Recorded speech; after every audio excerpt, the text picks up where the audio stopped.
Асуудал нь юу гэхээр одоо эмийн сан болно одоо бууны төвүүд бол им зарах тусгаж зөвшөөрөлтөө өөрөөсөө тэрэнд хариуцлагаа үрдэг.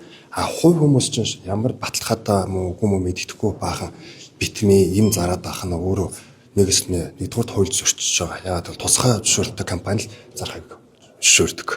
Хоёрт нь бол одоо чанар муутай мó хулих мó ямар юм мэддэхгүй байхгүй. Тэгэхээр энийг бол ямар нэгэн байдлаар зохицуулах ёстой гэж харж байгаа. Тэгээ би харилцаа холбооны зохицуулах хуралд бичиг явуулсан байгаа. Гол асуудал нь дахиж давтчихлагдвал бол бас нэг тийм кейс гарсан юм билээ.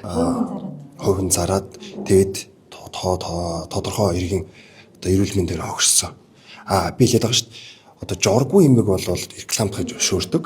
Гэхдээ зардаг субъект нь бол эмийн сангуудаар л дамжуул зардаг. Тэгэхээр одоо нэг инфлюенсерүүд бол огт зарахгүй.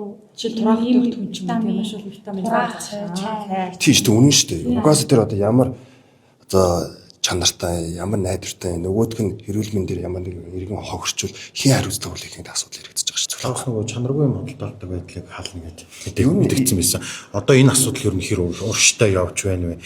Ер нь нөгөө өмнөх сайдууд нөгөө л нэг одоо эми маф гэж ярьдаг мафуудтайгаа ч гэх юм уу эмийн худалдаа одоо эрхэлдэг компаниудтайгаа байлддаг асуудал байна шүү дээ. Тэрийг бас яаж хийдэг?